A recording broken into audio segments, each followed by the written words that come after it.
आदरं माधुरं वदनं माधुरं नयनं माधुरं हासितं माधुरं हृदयं माधुरं गमनं माधुरं माधुराधिपतेरखिलं माधुरं वचनं माधुरं चरितं माधुरं वासनं माधुरं बोलितं माधुरं चलितं माधुरं भ्रमितं माधुरं माधुराधिपतेरखिलं माधुरं वेणुर्मधुरो रेणुर्मधुर पाणिर्मधुर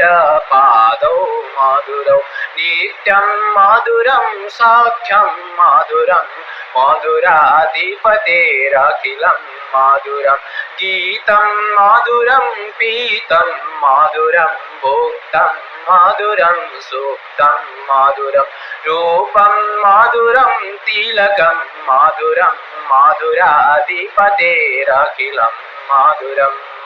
कारणं मधुरं कारणं मधुरं हरणं मधुरं रमणं मधुरं पमितं मधुरं समितं मधुरं माधुराधिपतेरखिलं माधुरं कुञ्जा मधुरा माला मधुरा यमुना मधुरा बीची मधुरा सलिलं मधुरं कमलं मधुरं माधुराधिपतेरखिलं माधुरं गोपी मधुरा लीला मधुरा युक्तं मधुरं मुक्तं मधुरं दृष्टं मधुरं शिष्टं मधुरं माधुराधिपतेरखिलं माधुरं गोपा मधुरा गावो मधुरा यष्टिर्मधुरा सृष्टिर्मधुरा दलितं मधुरं फलितं मधुरं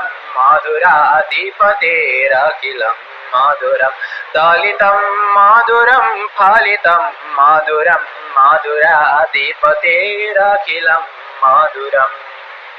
इति श्रीमद्वल्लभाचार्यकृतं मधुराष्टकं सम्पूर्णम्।